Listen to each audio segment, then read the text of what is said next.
What is going on, ladies and gentlemen? Welcome back to the channel. My name is Mark Roden, and today we are going to be doing another driving and talking video. Driving and talking. This is going to be ranking every single car that I have ever driven in my entire life. Now, here's the thing I want to say really quick. There's probably a couple that I've missed, okay? There's probably a couple I've missed, and I'm probably going to get really upset at myself because I'm going to watch the video over and be like, dang it, I forgot about that car. But the one thing I will say is, if I did miss any, it's probably not anything really cool. It's probably something very boring and something very mundane. I don't even know if that's the right word to use there, but you know what I'm saying. It's not going to be something interesting anyway, so hopefully I remembered all the interesting cars. Now, I will say there's a good mix of cars in here that are just straight up NPC cars and cool, like fun little sports cars. So we're gonna have to first get through all the NPC cars, and there is exactly 27 that I can remember off the top of my head that I have driven. There are two more that I'm not going to include because I only got to drive for like a very short period of time, for like literally maybe 2 minutes, and they were both NPC cars, and here are what they are. The third generation Subaru Forester. It's all right. I mean, like I said, I drove it for maybe like 2 minutes, and I was, you know, not really blown away by it or anything like that.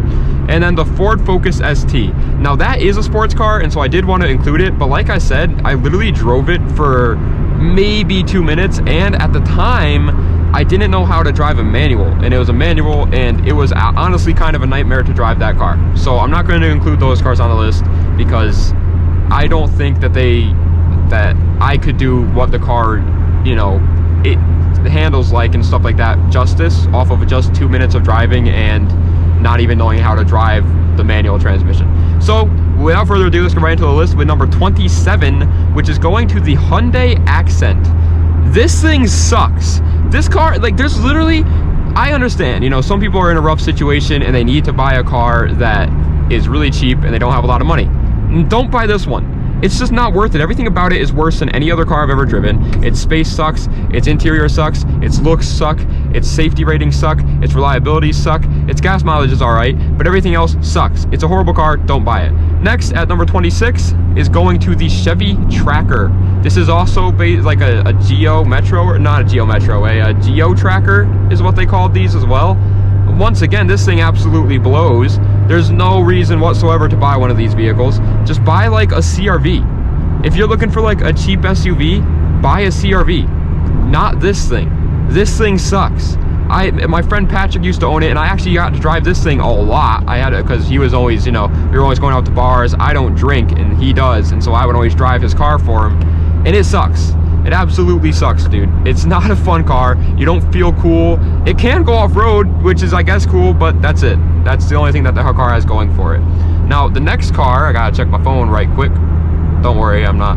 Next car is my Chrysler PT Cruiser. My first car, I got it when I was 18 years old. My dad gave it to me.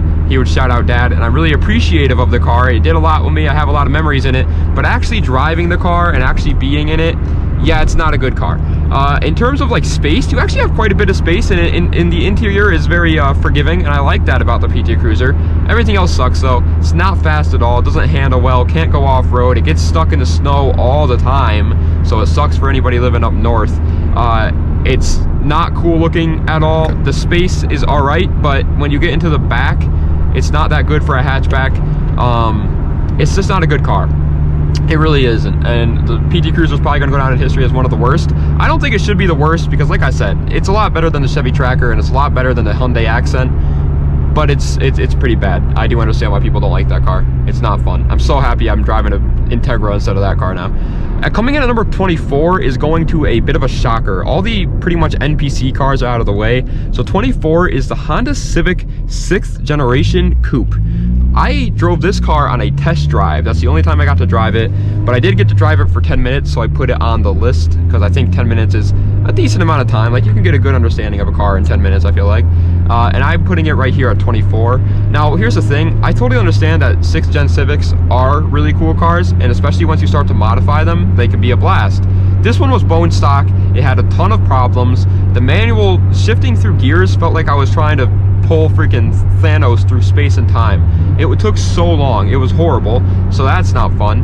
And I got pulled over because it was unregistered while I was driving it. It was just a bad experience. Didn't like the car. It didn't feel like a car for me. And luckily I didn't buy it. I got the Integra instead. Yay! Alright, next up is going to the Chevy Tahoe 2nd generation. The 2nd generation Chevy Tahoe was my mom's car for a very long time. And the one good thing about this vehicle is the space and its off-road capabilities. It's pretty much a Chevy Tracker, but a whole lot better. So we're gonna move on to the next one. I don't really have much else to say about it besides that. The next one is the Dodge Dakota Sport. This is the first truck that I ever got to drive, and I was not impressed. It's not fast. It actually is horribly slow. Going up hills, it fights to reach 40 miles an hour. It can go off-road, which is nice, and it has a bed on it because it's a truck, obviously, which is nice, but that's about it. Everything else sucks. Next up is going to the Hyundai Sonata. This was like the first car I ever got to drive, actually, technically. No, maybe not. I don't know. I'm trying to it might have been. This might have been the first car I ever had to drive. And it was all right. You know, it was a Hyundai Sonata. There's not a lot that you can say about it. It was a good car. It got the job done, but it wasn't gonna, you know, go fast or handle like a dream. It's just a Hyundai Sonata, man. That's about it. Next car is going to the Chevy Cruze, barely breaking its way into the top 20. The Chevy Cruze gets 20th place. I actually did like the interior and the driving feel of the Chevy Cruze, but everything else about it was pretty bad. It's not fast, it doesn't handle well, it's actually not that reliable, believe it or not, and they don't look that great, but they look okay. Like, they look better than a Hyundai Sonata, so that's good. But besides that, I mean, it doesn't really have too much going for it, if I'm being honest. Next up is the Nissan Frontier, another truck that I got to drive. Think about everything I said about the Dodge Dakota Sport and then just kind of make it a little bit better, and that's the Nissan Frontier.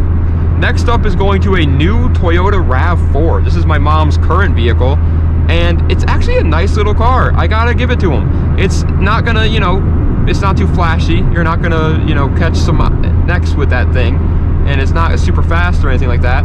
But it's just a good all-around car. It's reliable, it can go off-road, but not super off-road, and it's nice, I like it. Coming in at number 17 is going to the Jeep Renegade. The Jeep Renegade is literally everything about the Toyota RAV4, except I like the looks of the Renegade a little bit better than the RAV4, so I put it one spot higher than the RAV4. Next up is the Chevy Tahoe 4th generation. Listen, I know we're kind of like flying through these bottom of the barrel cars, but that's because they're very boring cars. There's nothing really I can say about them that's interesting. But the Chevy Tahoe 4th gen, I can say something very interesting about it. That car makes you feel like you're the CEO of some like giant corporate company, and it's kind of a cool feeling. It has so much nice technology on the inside. It's so comfortable. I actually really enjoyed the Tahoe 4th gen, and I actually, one of my very like few Rodin's reviews videos that I've ever did was on the 4th gen Tahoe, so you can go ahead and check that out if you wanted to. See, that's what I mean. Now I know that I missed a car because I just thought about all the reviews that I did, and I drove an old S-Class Mercedes for one of those reviews, and I completely forgot about that car, so that's nice. But anyway, Tahoe 4th gen, I actually really liked it. It was nice. If I ever get to the point where I have kids and stuff and I need an SUV, I would definitely look into Tahoes. Number 15 is going to the 1st generation, or the SF Subaru Forester. I just made a video all about the Forester and how I like them. And yeah, this car kind of holds up to that. It was a fun little car. I think they're very underrated. Very underrated. The freaking windshield on this Integra is absolutely horrible right now.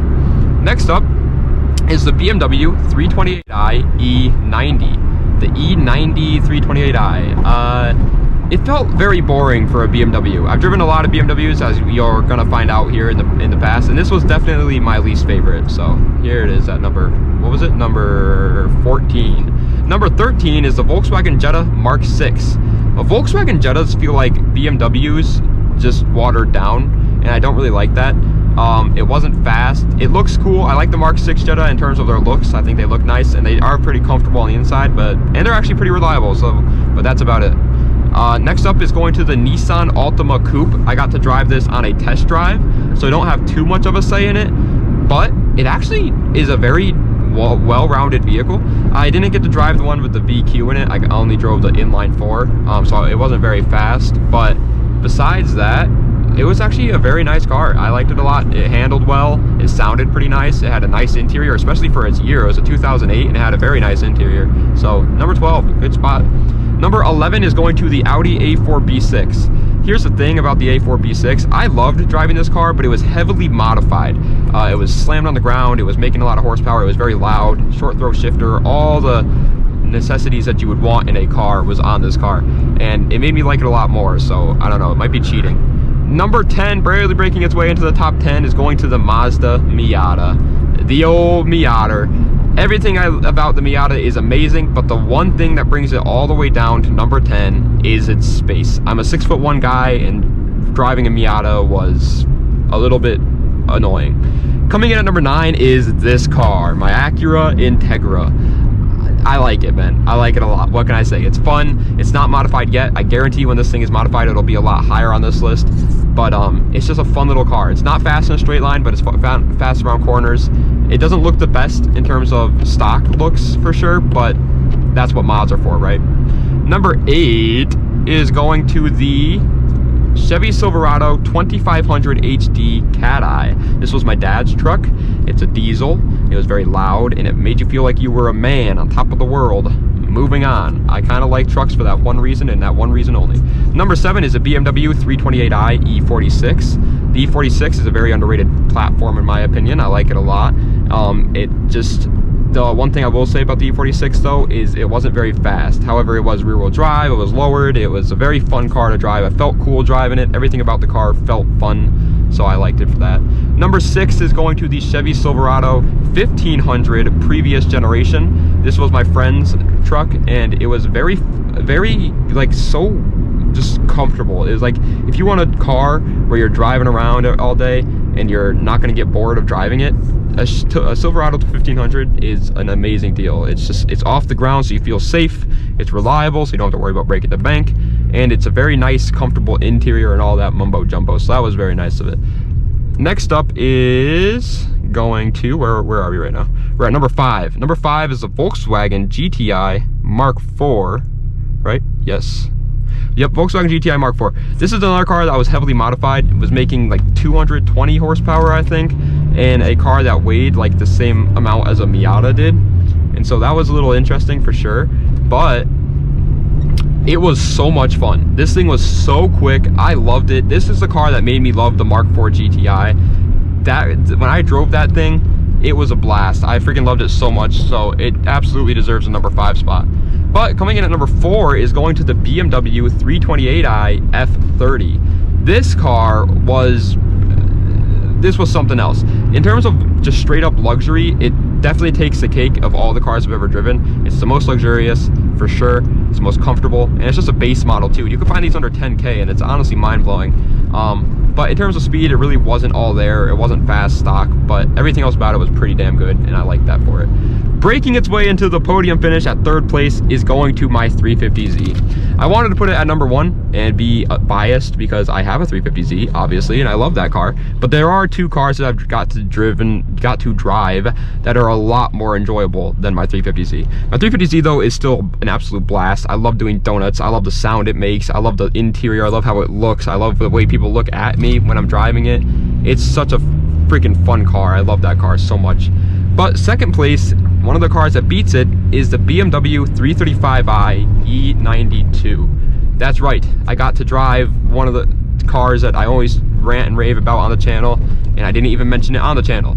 Well, it's the truth. I drove this car, and I was on a test drive, and it is really good. It's got a very good mixture of sport-like levels to it, like it's sporty, but it also has a lot of luxury in it. So it's a very good combination of the two, and I think anybody would appreciate driving one of these things. It's fast, it's nice. I got to drive one with the red interior too, which made me feel like a bougie boy.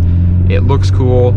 It's BMW, so it's like, you know, luxurious and high class and all that, and it's amazing. But the best car that I've ever had the balls to drive, in my opinion, has been the Chevy Corvette C5. This thing was heavily modified. I will say that right off the bat. And I got to drive it on back roads in the perfect like summer day. It was like the perfect conditions, so that might have contributed to why I like it so much. But it was making like 450 horsepower. It's rear wheel drive, and it sounds gnarly. It's my uncle's Corvette, and this thing rips like a monster. It is absolutely, without a doubt in my mind, my favorite car I've ever driven. If you like driving cars because you like going fast, this car is for you. Like, Corvettes are just they're that guy, you know, like they are that car. They are so good. They handle amazingly. They're like as fast as a muscle car in a straight line, but they handle as well as something like a M4 around the corners. It's perfect, dude. It actually is. They're literally just amazing. It pushed me back into my seat. Every second of the drive with the Corvette, I was smiling. The one thing I will say is the interior is obviously very outdated because it's an old car, but I didn't even care. Like, at first I thought it would. I got in the car and I was like, oh, this interior is a little nasty, like it's not that great. Then you just forget about that because of how fast and amazing that car is in terms of like performance. I freaking loved the C5 Corvette. I still to this day recommend that people should buy a C5 Corvette if they haven't already, and I don't think I'll ever stop doing that. It is such a good car. I love it.